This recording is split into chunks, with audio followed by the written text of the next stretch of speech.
জুনৰ মাহৰ শেষলৈকে 100 টকা পৰ্যন্ত হ'ব পাৰে প্ৰতি কেজি পিঁয়াজৰ দাম কিয়নো আগতীয়া বাৰিষাই বেয়াকৈ প্ৰভাৱিত কৰিছে দেশৰ কৃষি ক্ষেত্ৰক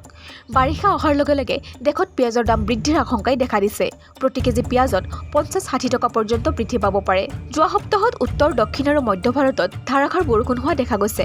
হঠাৎ অতিৰিক্ত বৰষুণৰ ফলত পথাৰৰ শস্য ক্ষতিসাধন হোৱাৰ আশংকা কৰিছে কৃষকসকলে মহাৰাষ্ট্ৰ দেশৰ ভিতৰতে সৰ্বাধিক পিঁয়াজ উৎপাদনকাৰী ৰাজ্য ইতিমধ্যে ৰাজ্যখনত কোটি কোটি টকাৰ পিঁয়াজৰ ক্ষতিসাধন হোৱা বুলি খবৰ প্ৰকাশ পাইছে য'ত বৰ্তমান প্ৰতি কেজিত 30 টকাকৈ পিঁয়াজ বিক্ৰী কৰা হৈছে সেই দাম হয়তো জুন মাহৰ এসপ্তাহৰ ভিতৰতে 50-60 টকালৈ বৃদ্ধি পাব পাৰে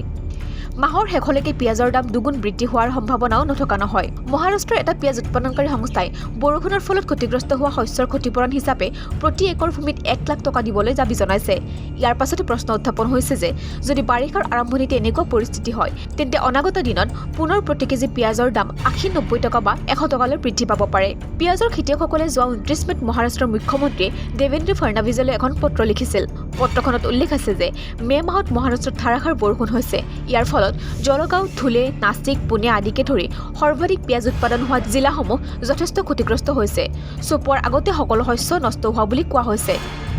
পথাৰৰ পৰা পিঁয়াজ চপাবলৈ সক্ষম হোৱা কৃষকসকলো ধাৰাসাৰ বৰষুণৰ বাবে লোকচানৰ সন্মুখীন হৈছে পথাৰতে নষ্ট হৈ গৈছে হাজাৰ হাজাৰ টন পিঁয়াজ ফলত কৃষকসকলে কোটি কোটি টকাৰ লোকচানৰ সন্মুখীন হৈছে ইয়াৰ পৰিপ্ৰেক্ষিতত আগন্তুক দিনত পিঁয়াজৰ দাম অধিক বৃদ্ধি পাব পাৰে বুলি আশংকা কৰা হৈছে